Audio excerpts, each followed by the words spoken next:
All the oceans and the seas know the sound of your beautiful voice.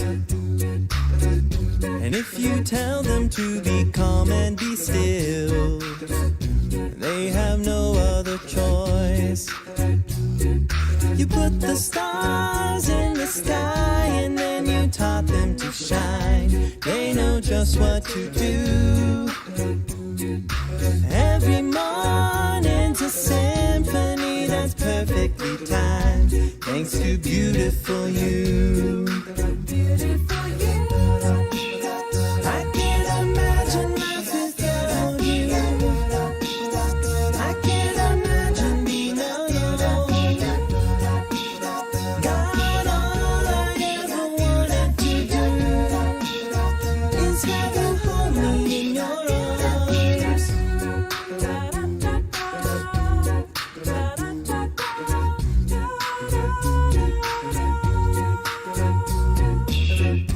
All the waterfalls know just where to fall.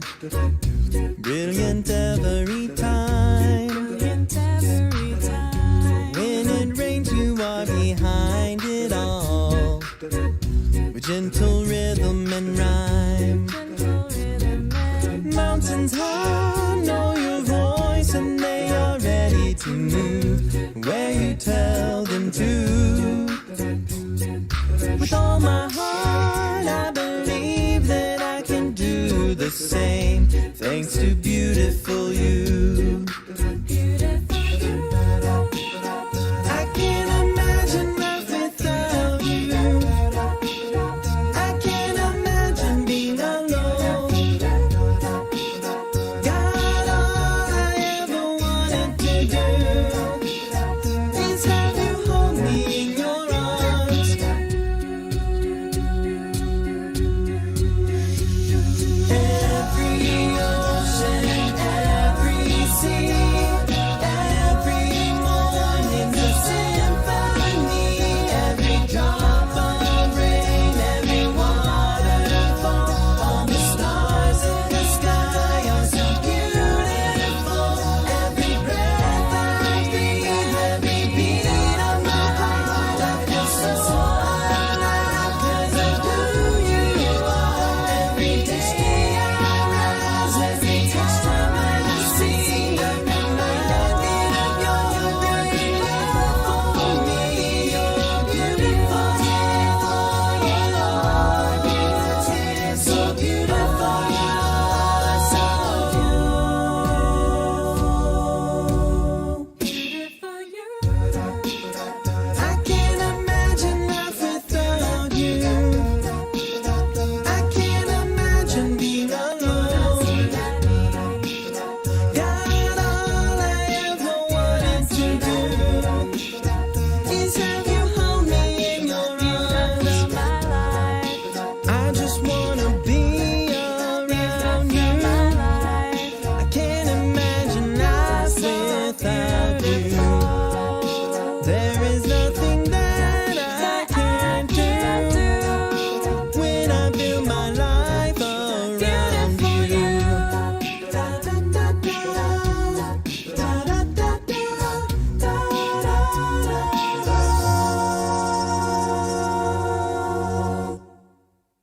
More than enough.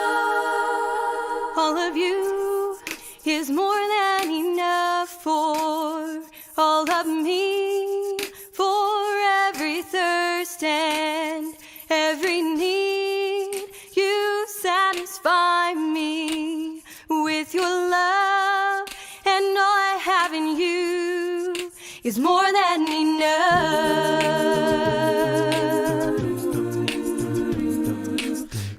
You are my supply, my breath of life, still more awesome than I know.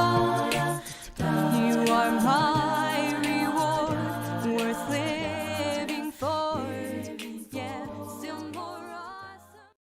evening, Lufkin Central and online worship community. My name is Jason Hollinger. I'm the preaching and community minister here. And tonight we are continuing our series on how to read biblical poetry. Tonight we are going to look at the book of Psalms. We will get into that right after this time in worship.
How great the chasm that lay between us, how high the mountain I could not climb. In desperation, I turned to heaven and spoke your name into the night. Then through the darkness, your loving kindness tore through the shadows of my soul. The work is finished, the end is written. Jesus Christ, my living hope. Who could imagine so great a mercy? What heart could fathom such boundless grace? The God of ages stepped down from glory to wear my sin and bear my shame. The cross has spoken, I am forgiven. The King of Kings calls me his own. Beautiful Savior, yours forever. Jesus Christ, my living hope. Hallelujah, praise the one who set me free. Hallelujah, death has lost its grip on me. You have broken every chain. There's salvation in your name, Jesus Christ, my living hope. Hallelujah, praise the one who set me free. Hallelujah, death has lost its grip on me. You have broken every chain. There's salvation in your name, Jesus Christ, my living hope. Then came the morning that sealed the promise. Your very body began to breathe. Out of the silence, the roaring lion declared the grave has no claim on me. Jesus, yours is the victory. Hallelujah, praise the one who set me free. Hallelujah, death has lost its grip on me. You have broken every chain. There's salvation in your name, Jesus Christ, my living hope. Hallelujah, praise the one who set me free. Hallelujah, death has lost its grip on me. You have broken every chain. There's salvation in your name, Jesus Christ, my living hope. Jesus Christ, my living hope.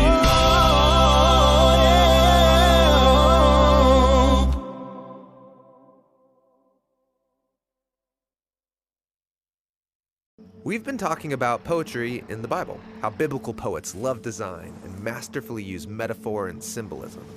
These poems invite us into an experience, to ponder ideas slowly and from many angles. And the largest collection of poetry in the Bible is the book of Psalms. So that's what we're going to look at here.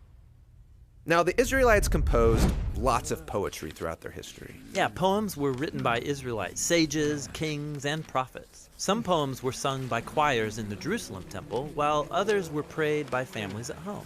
And over the centuries, the most important and widely read poems were compiled together to be read or sung on special occasions. And I'm familiar with books of poetry, a large collection of the greatest poems in one place, and I can read through and pick my favorites. But the book of Psalms isn't that kind of collection. Here, each poem has been expertly crafted and then placed where it is for a reason, to create a storyline from the book's beginning to its end. The Psalms poetically retell the entire biblical story, and they invite you into a literary temple. A literary temple? Yeah, so the tabernacle, and then later the temple in Jerusalem, were where ancient Israelites went to meet with God.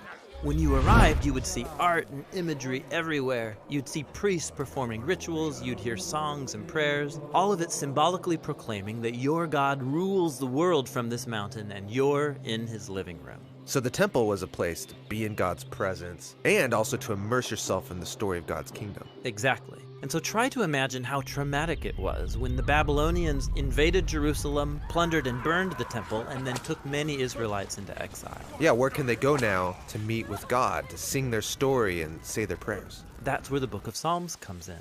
It's a prayer book for exiles, designed as a virtual temple. You enter the Psalms to meet with God and to hear the entire biblical story of God's kingdom sung back to you in poetry.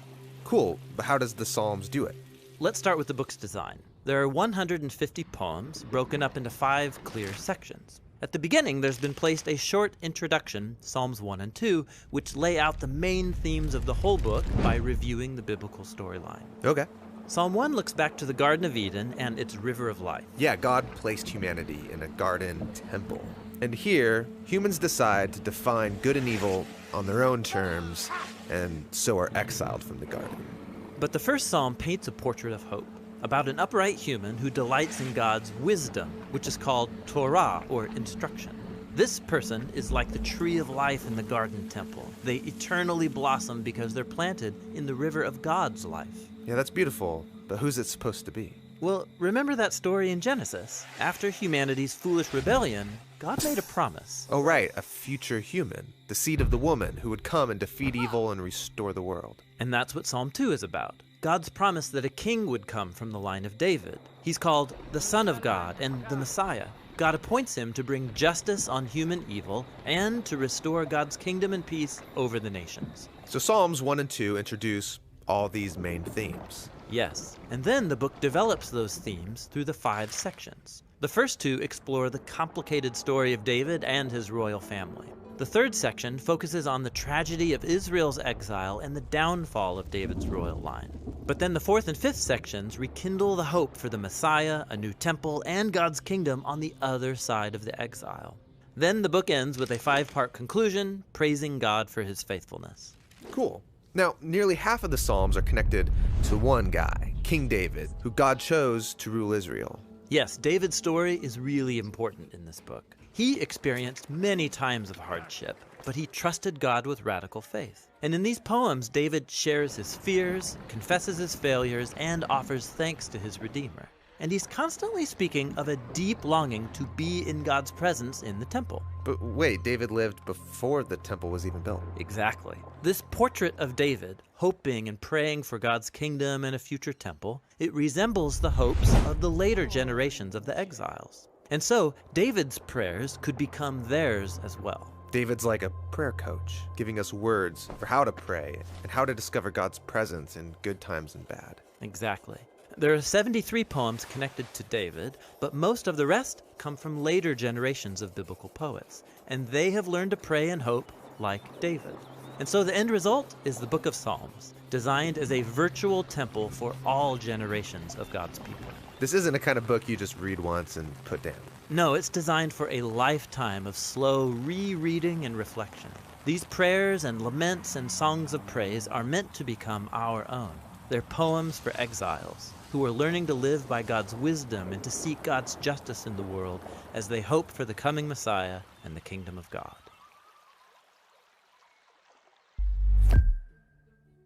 Well, thank you for joining us tonight. Tomorrow night, we are going to look at the prophets as we continue to learn how to read and how to understand biblical poetry. And then Wednesday night, we will take a break in our evening devotionals as we get into our 6 o'clock midweek Bible study. And then we will pick right back up with this series and right there on Thursday night at 8 o'clock. Hope you can join us then. Sorry about this morning, but Jesus and Coffee will also be back in the morning. Y'all have a great night. God bless. Everything I know worth living for. Will you take this heart and make it more like you? I give it back to you. It's obvious no one could love me more. I'm yours and I'm coming back. Hey, hey, I'm coming back. I'm coming back. So joy that speaks to my deepest needs, arms never far out of reach. Yeah, how your love, it calls to me when I lose my way, holds me close when I feel afraid. Hey, take me back. Got to trust that I'm safe and sound. Got to trust that it all comes down to you. I'm coming back to you, the only thing I know worth living for. Will you take this heart and make it more like you? I give it back to you. It's obvious no one could love me more. I'm yours and I'm coming back. Hey, hey, I'm coming back.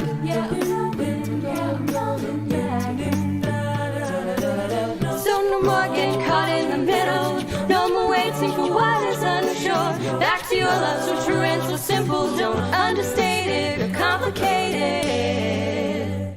It's so simple, yeah. It's so simple. Da da da da da da. It's you. I'm coming back to you. The only thing I know worth living for. Will you take this heart and make it more like you? I give it back to you. It's obvious no one could love me more. I'm yours and I'm coming back. I'm coming back. Hey, hey, hey. I'm coming back. I'm yours.